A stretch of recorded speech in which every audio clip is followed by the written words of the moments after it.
మిత్రమా, అందం చూసి మురవకు, చివరికి బూడిదై మట్టిలో కలవాల్సిందే. డబ్బును చూసి గర్వపడకు, జబ్బులు వస్తే దేవుడైనా కాపాడలేడు. తోటి వారిని అవమానించకు, సమయం వస్తే వారి కాలిగోటి కూడా సరిపోవు. అందరున్నారని అహంకారపడకు, చివరకు నిన్ను మోసేందుకు నలుగురిని సంపాదించుకో మిత్రమా. నచ్చని మనుషుల గురించి మాట్లాడకండి, ఇష్టం లేని వ్యక్తుల గురించి ఆలోచించకండి. మనలను చులకనగా చూసే మనుషుల గురించి అస్సలు పట్టించుకోవద్దు మిత్రమా. అప్పుడే మనం ప్రశాంతంగా జీవిస్తాము. ఒక్క విషయాన్ని గుర్తుంచుకో మిత్రమా, అతిగా ఎవ్వరినీ ప్రేమించవద్దు, మనశ్శాంతి కరువవుతుంది. అతిగా ఎవ్వరి వెంట పరిగెత్తవద్దు, పని పాట లేకుండా నా వెనకే తిరుగుతున్నాడేంటి అని చులకనైపోతావు. ఎవరిని ఎక్కువగా నా వాళ్ళు అనుకోవద్దు మిత్రమా. ఏదో ఒక రోజు నిన్ను ఒంటరి చేసి వెళ్ళిపోతారు. కాబట్టి నీ లక్ష్యం వైపు నువ్వు దృష్టి పెట్టు. నువ్వు ఆ లక్ష్యం వైపు పరిగెడుతూ ఉంటే నీ వైపు అందరూ కూడా నీ వెనుక వస్తూనే ఉంటారు. అర్థమైందనుకుంటా. సంతోషం నేర్పలేని ఎన్నో విషయాలు కన్నీళ్లు నేర్పిస్తాయి. గెలుపు నేర్పలేని ఎన్నో పాఠాలు ఓటమి నేర్పిస్తుంది. స్నేహం నేర్పలేని ఎన్నో జాగ్రత్తలు మోసం నేర్పిస్తుంది.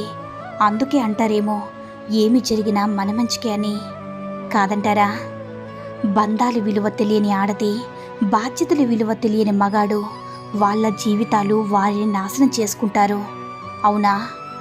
తప్పు చేయడానికి ఎవరూ భయపడడం లేదు, చేసిన తప్పు బయటపడకుండా ఉండడం కోసమే భయపడుతున్నారు ఈ లోకంలో.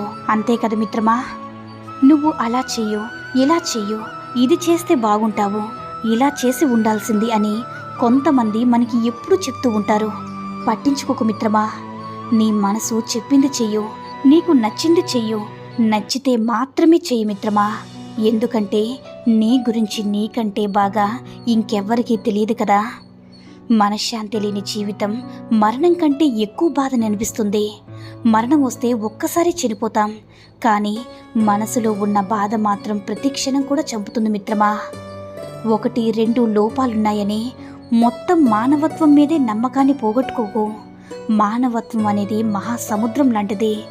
ఒడ్డును ఉండే కాసిన్ని మురికి నీళ్లు సముద్రం మొత్తాన్ని మురిగ్గా మార్చలేవు కదా. జీవితంలో అతి ప్రమాదకరమైనది దుఃఖం మిత్రమా. దాన్ని దిగమింగడం నేర్చుకో. ఇంకా భయంకరమైనది నిరాశ, దాన్ని అస్సలు పట్టించుకోకు. ఇంకా నీచమైనది అసూయ, దాన్ని మాత్రం కూడా లక్ష్య పెట్టదు మిత్రమా. ప్రేమ లేని మనిషి ఉండడు, గాయం లేని గతం ఉండదు, ఈ రెండూ లేని జీవితమే ఉండదు కదా. జీవితంలో కొన్ని జ్ఞాపకాలు మర్చిపోతే గానీ బ్రతకలేము, కొన్ని గాయాలను గుర్తించుకుంటే గానీ ఎదగలేము. అందుకే ఇలా అంటారు, అలలకు అలసట ఉండదు, ఆశలకు హద్దు ఉండదు, ఇది జీవిత పరమార్థమని. అర్థమైందనుకుంటా. ఇష్టం అనేది కన్నుల నుంచి పుడుతుంది, ప్రేమ అనేది హృదయం నుంచి పుడుతుంది. అలాగే మనం కోరే బంధం కంటే మనల్ని కోరి వచ్చే బంధం చాలా గొప్పది మిత్రమా. కానీ ఏ బంధమైనా అవసరంతో కాకుండా ఆప్యాయతతో ముడివేస్తే ఎప్పటికీ అలాగే నిలిచిపోతుంది. ప్రేమ అనేది ఎప్పుడూ అప్పు లాంటిది. దాన్ని నువ్వు ఎందరికి అప్పుగా ఇచ్చినా అది తిరిగి నీకు వడ్డీతో సహా లభిస్తుంది. అలాగే చాలని జీతం ఉన్నప్పుడు జీవితం చాలా నేర్పిస్తుంది మిత్రమా. ఎందుకంటే డబ్బు నేర్పే పాఠం ఆ భగవంతుడు కూడా నేర్పలేడు. అందనంత వరకు అన్నీ అందంగానే ఉంటాయి, అందిన తర్వాత అందమైనవి కూడా అలసైపోతాయి. అది మనిషైనా వస్తువైనా. కాదంటారా? నిజంగా ప్రేమించే వారెవ్వరైనా ప్రపంచంలోకెల్లా అందమైన వారిని ఎవ్వరూ కోరుకోరు. తన కోసం తన ప్రపంచాన్ని అందంగా మార్చగలిగే వారిని మాత్రమే కోరుకుంటారు. అవునా? ఒక్క విషయాన్ని గుర్తుంచుకో మిత్రమా, వాదించి మనిషిని, వేధించి మనసుని ఎప్పటికీ గెలవలేము. గౌరవం, ప్రేమ, స్నేహం అనేవి అతి తక్కువ సమయంలో ఎక్కువ లాభాలు తెచ్చిపెట్టే పెట్టుబడులు. మనం ఎంత ఇస్తే అంతకి రెట్టింపు మన దగ్గరికి వస్తుంది. అర్థమైందనుకుంటా. నిజాయితీగా ఉండు కానీ నిశ్శబ్దంగా ఉండిపోకో. మౌనంగా ఉండు కానీ మాట పడకో. విలువలేని చోట నోరు విప్పకో. అవసరమున్న చోట నీ కోసం నువ్వు వాదించుకో. మన కోసం ఎప్పుడు ఎవరూ రారని గుర్తించుకో మిత్రమా. అప్పు చేయకుండా ఉండడానికి ప్రయత్నించండి. అది రాత్రులు దిగులు పడేలా చేస్తుంది, పగలు తలదించుకుని చేస్తుంది. కాదంటారా? బ్రతుకంటే భయం లేకపోయినా పర్వాలేదు, కానీ బాధ్యత మాత్రం ఉండాలి మిత్రమా. బాధ్యత లేకపోతే మాత్రం జీవితానికే ప్రమాదం. మిత్రమా, ఉద్యోగం చేసే ప్రతివాడు గొప్పవాడు కాదు. ఖాళీగా ఉన్న ప్రతివాడు పనికి మాలినవాడు కాదు. ఉద్యోగం చేసేవాడు ఒక పని మాత్రమే చేస్తాడు. ఖాళీగా ఉన్నవాడు ఏ పనైనా చేస్తాడు. అవునా? జీవితం అంటే ఏడుస్తూ కూర్చోవడం కాదు మిత్రమా. జీవితం అంటే నాకు ఇంతే రాసి పెట్టి ఉందని, నా కర్మ ఇంతే అంటూ నిందించడం కూడా కాదు. జీవితం అంటే నిత్యం నేర్చుకోవడం. కాదంటారా? మిత్రమా, మనకి ఒంటరితనం కూడా ఒక అదృష్టమే. బ్రతుకు మీద ఆశ ఉండదు, చావు అంటే భయము ఉండదు. సింపుల్గా చెప్పాలంటే లోకంలో బంధాలన్నీ ఒకరి అవసరం మరొకరికి ఉంటుంది. కాబట్టి బంధాలు తప్పితే మీ అవసరం తీరిపోతే ఎవరికి ఎవరు? ఆలోచించుకోండి మిత్రమా.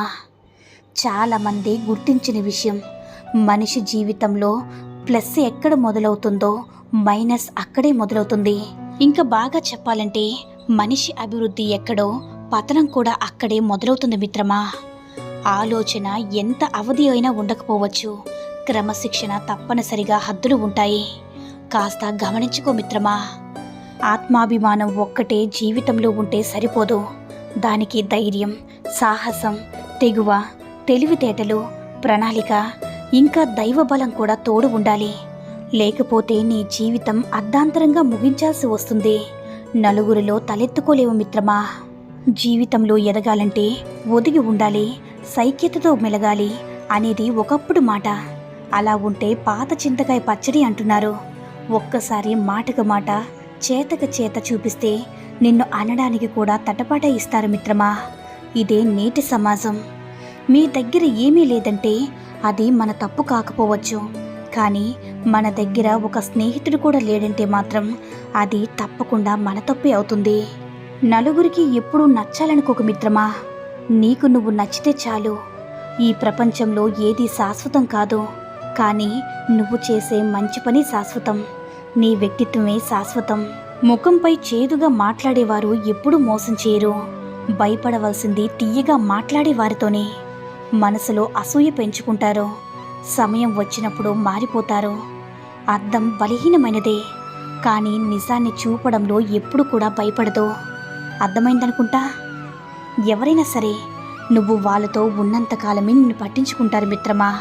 ప్రేమాభిమానాలు పొంగించేస్తారు. ఒక్కసారి వాళ్ళకి దూరంగా ఉండి చూడు, నిన్ను మర్చిపోతారు. అసలు నువ్వు ఉన్నావో పోయావో అనే ఆలోచన కూడా వాళ్ళకి రాదు. ఇదే నేటి సమాజం.